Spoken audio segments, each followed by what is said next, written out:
Hi and welcome to another Majestic.cloud video. My name is Laszlo and I'm going to show you today how to work with Cloud9 and AWS SAM. In the last video I have shown you how to get started with the AWS SAM from the command line using the AWS SAM CLI. Today we're going to go one step further and we'll start using Cloud9 as an easier method of writing code and using the AWS SAM framework. But what is Cloud9, you might ask? Cloud9 is a cloud-based IDE or integrated development environment. It allows you to write code, run it, and even debug it with just your browser. It has support for multiple languages and runtime debuggers. It's not just for Lambda functions, you could write code for any other platform as well. You don't need to have a local dev server, you don't need to SSH anywhere, and you don't need to install anything on your machine. When you spin up your Cloud9 environment, it already contains all the tools you need, like the AWS CLI, the AWS SAM CLI, utilities like zip, or the version control via Git. You have a command line where you can run commands just like on your own development machine. You need to know that Cloud9 runs on an EC2 instance, so while you're using it, you incur costs. However, if you stick to the recommended instance type, T2 Micro, you can still benefit from the free tier if you're in your first year with AWS. Cloud9 also allows you to use your own remote server if you don't want to use EC2. All the code you write is saved to the instance, and you can push your code to any Git repository. The great thing is that Cloud9 also allows several people to work together in the same code base. You can even do pair programming if you want to. The other major benefit is that you can run your Lambda code within the AWS Cloud9 environment. You can test local API gateway endpoints. You can do deployments with just one click from the editor. And you can also use the integrated debugger just as you would in your favorite IDE. Okay, so I have talked enough theory. Let's see how Cloud9 works in practice, and we will try it out with a SAM application as well. First of all, we need to create a new AWS Cloud9 environment. So we will click here on the Create Environment and we will give it a name. I will call it SAM Dev, for example. I will click on Next Step, and here I have the option to use an EC2 instance for the environment or connect and run in a remote server via SSH. I will stick to EC2 because it's easier at the moment, and I will highlight this cost saving settings. If you leave this on the default setting, after 30 minutes your development environment will auto hibernate, and this way you will not incur costs for this environment. Now let's click on the next step. Here I have a summary of the information and then create environment.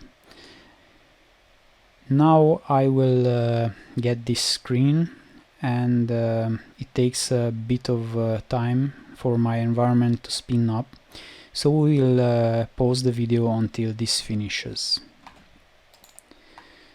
So my environment finished launching, and now we can start to look around and see how Cloud9 looks like. So it's just like any other IDE. You have a bunch of menus and you have all the regular options you would have in any other IDE.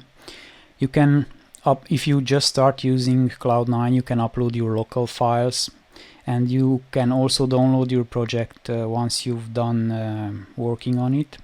It is saved to your EC2 instance, and you can push it to your Git repo, but you also have the option to download the project. One other thing I want to show you, it's the syntax, how many syntaxes it supports. It has quite a lot of languages it supports. So that's very useful, and also it has Steam support, so if you don't like this bright theme, you can switch to, for example, Cobalt. This is one of my favorite themes, so now it's a little bit more dark. Also, what we have here, we have the run menu. From here you can run your projects. We will see this a little bit later. Also, yeah, you have here the window options and so on. So if you also down here you have the terminal, and let's see what we have already installed. So if I try to use the AWS CLI, AWS S3 LS to list my S3 buckets, you can see that it can already use the CLI, and I didn't install it specifically, and I didn't configure any permissions, so it automatically created the role to see to allow the IDE to see all the S3 buckets. Also, if I look at the SAM CLI, it's also installed. You can see that it produces output when I write SAM. I also have zip installed to zip and unzip archives, and we also have Git installed, so we can push our code to a repo or something like that. So that's the terminal. And now I will show you how to create a Lambda project in two ways. First, we will create it from the IDE, and we will also create it from the terminal. So the first method is to create a Lambda function from here in this AWS Resources tab. You have here the option to create a new Lambda function. So we will call our function demo serverless, and click on the next button. Here we choose the Node.js runtimes, and we will use a simple hello world API gateway function, and click on next, and the function trigger will be an API gateway endpoint with a resource path hello. And for security we will choose none, as this is just a test function. Click on next, and here we can allocate memory for the function and choose the options for the role. We can automatically generate the role or choose an existing one. I will leave it on automatically generate role. Click on next, and here is a summary screen, and then click on finish. So my function got generated, and it's here in the demo serverless folder, and here we have a sample code that Cloud9 generated for us here, and this is like a basic Lambda function that will return a hello world message.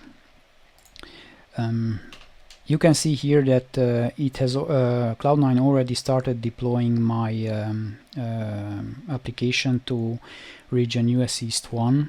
So if I go to CloudFormation, for example, I will be able to see that I have you see here the Cloud9 demo serverless app is being created. This is my serverless app, which also contains the roles and the REST API and the Lambda function itself, and so on. So let's go back and run our function. You can run your Lambda function locally, or you can run it remotely. Also, you can invoke the API gateway locally and API gateway remotely. Here you have the option to run the function, and it's as simple as clicking run here. It will run and will output here the response.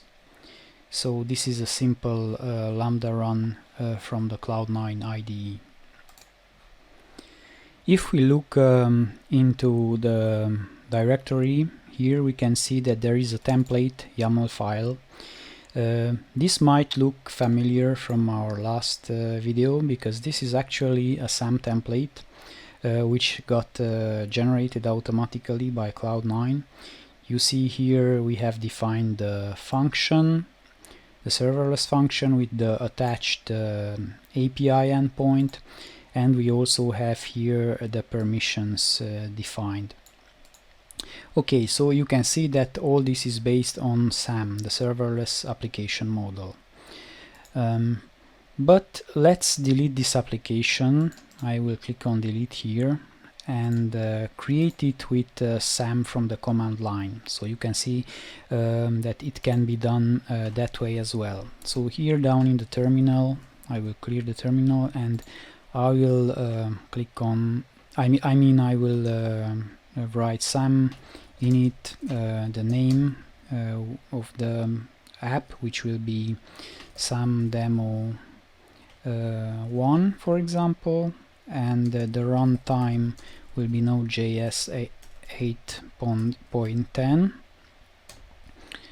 Okay, it was very quick and it generated the SAM demo folder, which is which contains the Lambda function, which is a bit different from what the Cloud9 IDE generated.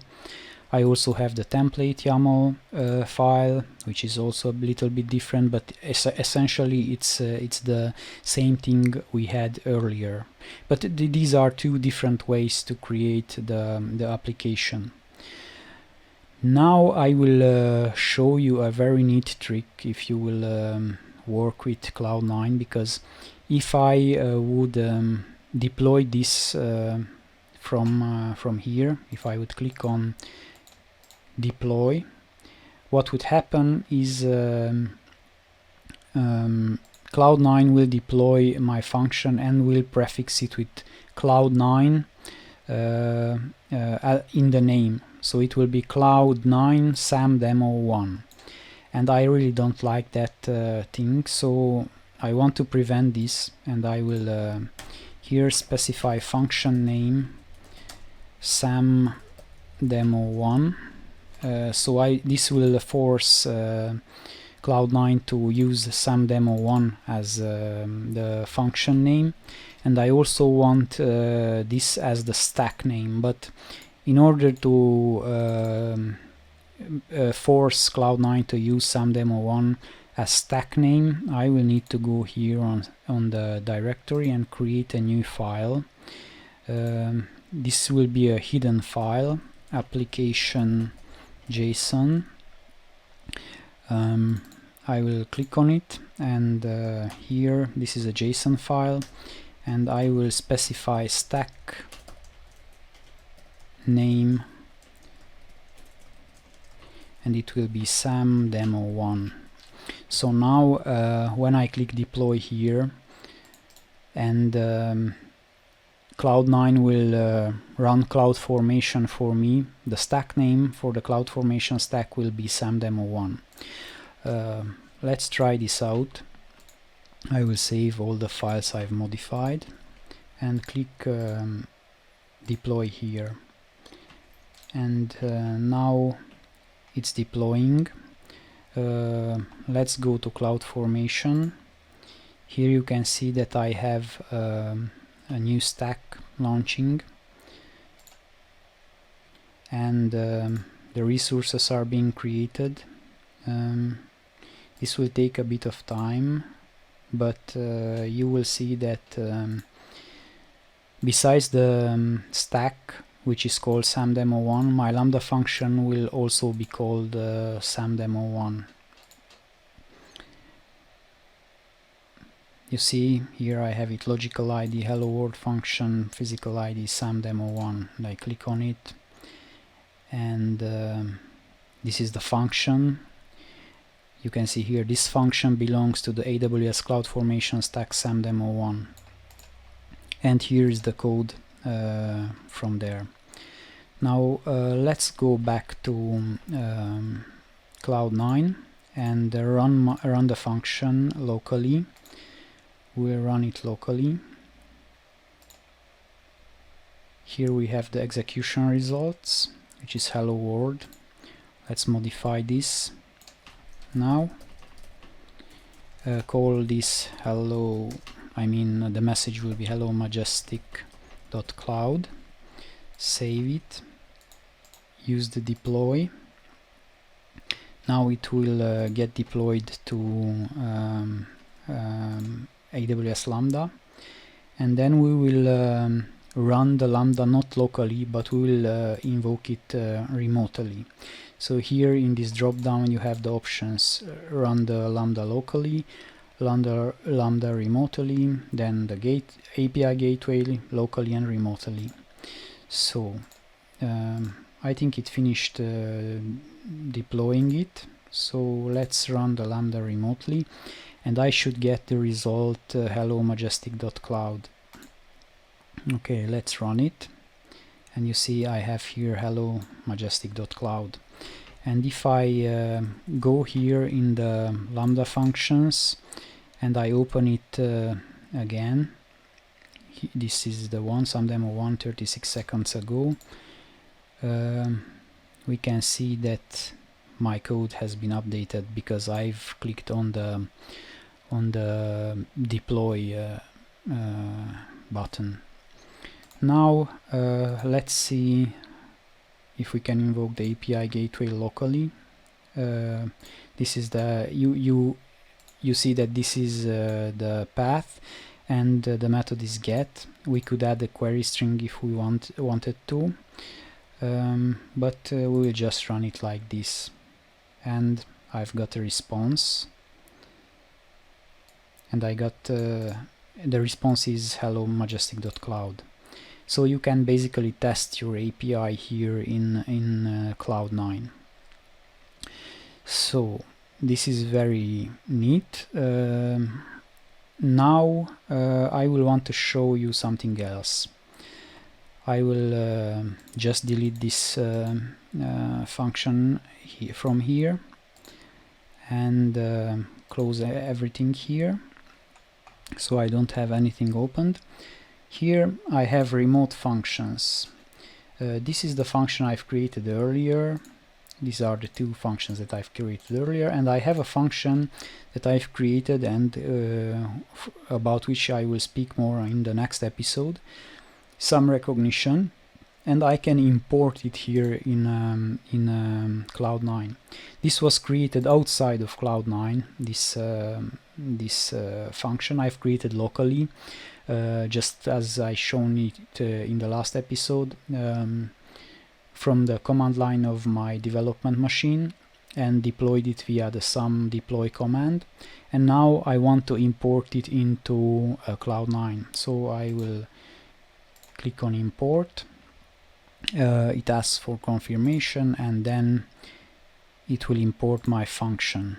You can see that the function is imported, and I have my code here in the app.js file. Yeah. So this is how you import it. I can run this function also, but I will not demo this now. Instead, let's demo how you do debugging in Cloud9. Let's delete this function, and I will demo the debugging with a Python Lambda function, because debugging in Node.js is buggy at the moment in Cloud9. I couldn't manage to debug a Node.js application, and I found that some other people have the same problem. So it seems that this is something that the AWS team needs to fix, because at the moment it's just not working. So let's demo the debug function with Python. I will create a new Lambda function. This will be debug demo. Click on next. This will be an empty Python function. The function trigger will be none. And here will I leave the default options and click on finish. So it has created a very simple Python function. This is the Lambda function py. Here I will do the demo of the debugging. So let's write some code. A equals 1, B equals 2, C equals A plus B, and then return C. This is a very simple code.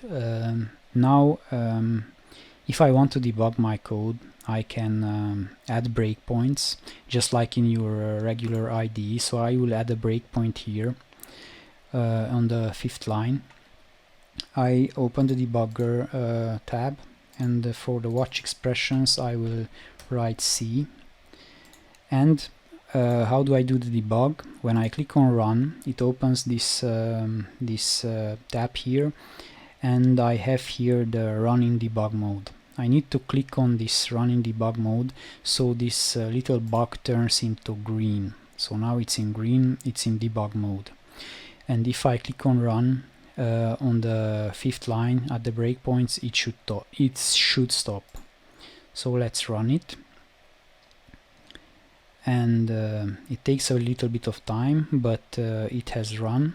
And if you hover over the variable names, you can see the values. So A has the value 1, B has the value 2, and C, it just doesn't have a value yet because the execution stopped before it. So you can also see here in the watch expressions name error because C is not defined. I have here the controls to continue the execution a step over. So let's continue the execution with one line. Click on this, and now it has stepped to line 7 because 6 was just a comment.